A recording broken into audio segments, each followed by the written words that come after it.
Welcome to Underworld UK, where Britain's darkest stories are brought to light. From the gritty streets of gangland London, Liverpool, Manchester and Birmingham, from Curtis Warren to the Cray twins to county lines and modern-day true crime, we cover everything. Bringing you new videos every week. Subscribe so that you'll be notified when the next video is put out. Welcome back to the channel. If you enjoy true crime videos, especially about Gangland UK, can you please subscribe to the channel and give us a like? It really helps this channel grow. It's the best way to support us, and it really is appreciated. Thank you. Members of an organised crime gang have been jailed for more than 70 years for their roles in a major drug dealing network. Police said the gang pumped cocaine into parts of Derbyshire, Leicestershire and Staffordshire before it was dismantled last year. Detectives said the dealers funded lavish lifestyles by poisoning the streets with drugs. For nearly a year, the gang ran the Eddy Line drugs operation, dealing cocaine in Swadlincote, northwest Leicestershire and East Staffordshire, and netting hundreds of thousands of pounds in the process. While the inner circle of the OCG, led by brothers Edmund and Edward Haziri, enjoyed lavish lifestyles off the proceeds of crime, they left a trail of addiction, crime and misery on our streets. Its leaders and their inner circle have been jailed at Derby Crown Court. Derbyshire police said the operation, known as the Eddy Line, was controlled by Albanian brothers Edmund and Edward Haziri, in the heart of London, behind the blinds of a modest East End barbershop. It was this first report that led to the discovery of a vast network of drug dealing stretching from London up into the Midlands via a resupplier called Edmund and Edward. He would drive from his home in Leicester down to London to drop off the cash earned through the dealing and bring back the next batch of cocaine. The drugs, often disguised in folded lottery tickets, would then be distributed across the network of dealers and eventually find their way to users on our streets. Derby Crown Court heard that the gang is thought to have processed 9 kilograms of cocaine, with an estimated street value of up to £1.1 million. But in the background, a dedicated team of detectives on our County Lines disruption team were building up a picture of the gang. Vehicles were stopped and searched, and the fog started to clear on who was responsible. All roads led back to the Haziri brothers and other members in the upper echelons of the OCG. A criminal empire was thriving. Inside the basement, beneath the buzz of clippers and casual chatter, cocaine deals were being made, poker chips were being stacked, and phone lines lit up with orders worth thousands. This was no ordinary gang. This was the Eddy Line, run by two brothers, Edmund and Edward Haziri, ruthless, calculating and invisible to most. In this episode, we'll uncover how the Haziri brothers built one of the most profitable Albanian drug networks in the UK, how police dismantled it, and how it exposed the silent spread of Albanian Mafia influence across Britain. Little is publicly known about the early lives of Edmund and Edward Haziri. Born in Albania and later arriving in the UK, they quickly embedded themselves within a network of Albanian organised criminals, a community that thrives on silence, loyalty and control. The force said a relative of the Haziris, Edmund and Edward, would travel to London from his home in Leicester to pick up the drugs and drop off the proceeds of the sales, before returning to the Midlands to resupply the gang's numerous dealers. Those dealers then sold the drugs, often wrapped in lottery ticket stubs, to as many as 145 customers a day, making the gang hundreds of thousands of pounds over the course of a year. Derby Crown Court heard that the gang is thought to have processed 9 kilograms of cocaine, with an estimated street value of up to £1.1 million. The Haziri's drugs empire came to an end in March after a series of dawn raids across the country. 9 men have since been jailed for their roles in the enterprise. By their early 30s, the Haziri brothers weren't just foot soldiers. They were commanders of their own supply chain. Not street-level dealers, but orchestrators, remote, elusive and respected. Their network? A sophisticated county lines operation funneling high-purity Class A cocaine from London to the Midlands. They named their supply chain the Eddie Line, a coded moniker known to dealers, addicts, and now the police. Meticulous searches of all properties then began, with one critical piece of evidence being front and centre, the Eddie Line mobile phone. Along the way, the teams found expensive jewellery, clothes and vehicles, stacks of cash, often in bundles of £50 notes, and also seized lottery ticket wraps of cocaine, ready for a resupply pickup that would never come. But while that all helped build the evidential picture against the gang, it was the phone that remained elusive. Officers expected it to be at the home address of Albin Krasniqi in Blackheath Hill, London, and although the team found many phones in the flat, the Eddie Line was missing. It later transpired that Krasniqi had managed to launch the phone out of his bedroom window while officers were forcing their way into the flat. The iPhone sailed through the air and landed in the garden next door, where it may have gone undetected had it not been for one of the Met's dog handlers and his four-legged colleague.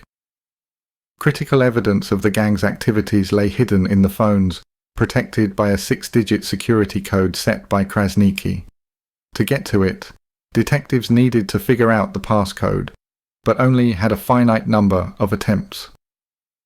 Thankfully, through the days and weeks they spent painstaking mapping the behaviour of the gang, the team had unearthed CCTV footage of Krasniqi making a contactless purchase in a convenience store. Between 2021 and early 2022, the Eddie Line was shifting nearly 9 kilograms of cocaine, worth over £1.1 million on the streets. The model was simple. Supply: high-grade cocaine sourced in bulk.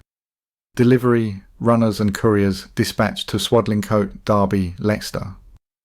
Distribution: orders placed via encrypted messaging. To most outsiders, their CSG barbers in East London looked like a quiet shop. But underneath, hidden behind a concealed stairwell, was the truth. A private casino where clients played poker, lost money and bought drugs. Scarface posters lined the walls. CCTV captured backroom meetings. It was more than a front, it was home base. The Haziris didn't work alone. Their empire had layers. Gazmend Hoxha, their trusted supplier. Alban Krasniqi, right-hand man and organizer. Simeon and Samuel Stoica, Romanian nationals recruited as street-level operatives. Cristi Prifti, managing drop-offs. Razvan Manoliu and Joshua Garrigan, drivers and logistics. This was a well-oiled machine. Each played a role. Each trusted only the Haziris. Money flowed, and no one asked questions. But that was about to change. They believed that the iPhone he was holding in the footage was the same phone they now had in their possession. And so they watched him enter the code on the CCTV and tapped in what they saw. In the late hours of March 23rd, the phone lit up and revealed reams of evidence: drug orders, drop locations, dates, contacts, and much more. The contents of the phone, along with other evidence gathered during the course of the investigation, helped secure charges of conspiracy to supply Class A drugs. In early 2022, officers in Swadlincote began noticing a pattern. Unusual vehicle movements, unknown men loitering, sudden spikes in local drug arrests. The Derbyshire police launched Operation Wildflower. Surveillance began. Phones were tapped. License plates logged. Patterns emerged. By March 2022, authorities across Derbyshire, Leicestershire and the Metropolitan Police coordinated a massive, simultaneous takedown. Dawn raids began at 7 a.m. Police stormed homes in London, Derby, and across the Midlands. At the barbershop they found a full casino setup, stacks of cash, drugs, and a mobile phone, believed to be the Eddie Line's master device. One gang member had tried to throw it out the window. A police dog recovered it. Further arrests followed, including that of resupplier Hoxha, who was eventually snared in a village near Cannock, and the key players eventually found themselves in front of the courts. Some pleaded guilty to the charges against them, while others, including the Haziri brothers, denied them. But after an 8-week trial at Derby Crown Court earlier this year, a jury found them guilty.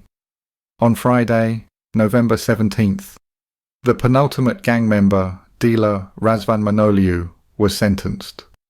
Manoliu's sentence of 2 years and 8 months brings the gang's current prison total to more than 70 years. The Haziri brothers' combined sentences alone make up more than 30 of those years. The case illustrates the lengths to which our officers and colleagues in other forces will go to disrupt and dismantle criminal gangs dealing drugs on our streets. The enforcement shown in this video is just one part of a complex plan to safeguard Derbyshire communities from the harm caused by drug dealing and the associated crime that follows. It also shows how even the slightest tip-off, such as the suspicious activity of a car, can help us to uncover the activities of a gang dedicated to exploiting people for their own gain. And later, CCTV footage revealed the moment he typed in the passcode, giving investigators access to everything. Inside, the phone was a goldmine. Thousands of messages, coded orders, client names, drop locations. It confirmed what detectives suspected. The Haziris had their hands on every deal. No cocaine moved without their command. Voice notes, message logs, and payment details linked the brothers directly to over 100 separate transactions. Photos showed bundles of cash, luxury watches, weapons. Their fantasy world, built on Scarface dreams, was now evidence in a Crown courtroom. In November 2023, after an 8-week jury trial at Derby Crown Court, the truth was laid bare. The Haziri brothers, Hoxha, Krasniki, the Stoikas and Prifty, were all found guilty by a jury at an earlier hearing. Garrigan, Manoliu and Stavrat pleaded guilty at an earlier hearing. Kane Martin, who led the multi-force investigation, said, "The Eddie line was responsible for poisoning our streets with harmful drugs, but the gang simply didn't care about the damage they left behind. They reaped the rewards of their crimes, living lavish lifestyles in London and elsewhere, while the cocaine they pumped into the Midlands destroyed families and relationships." The jury found Edmund Haziri guilty of conspiracy to supply Class A drugs. Edward Haziri, also guilty on the same charges, both sentenced to 15 years in prison. Edward received an extra 6 months for breach of licence. Their lieutenants received lengthy sentences. Grasmend Hoxha, 47, of Dennis Close, Leicester, was jailed for 11 years. Alban Krasniki, 35, of Blackheath Hill, Blackheath, London, was jailed for 9 years. Samuel Stoica, 26, of Burton Crescent, Wolverhampton, was jailed for 8 years and 3 months. Simeon Stoica, 22, of Jeremiah Road, Wolverhampton, was jailed for 3 years and 6 months. Christy Prifty, 24, of Cambridge Street, Leicester, was jailed for 4 years. Joshua Garrigan, 32, of Charnborough Road, Colville, was jailed for 2 years and 8 months. Razvan Manoliu, 28, of Village Mews, Burton-upon-Trent, jailed for 2 years and 8 months. Daniel Stavrat, 30, of Dupont Close, Leicester, due to be sentenced next month. In total, the gang received over 70 years of prison time. The Haziri case was a microcosm of a wider issue.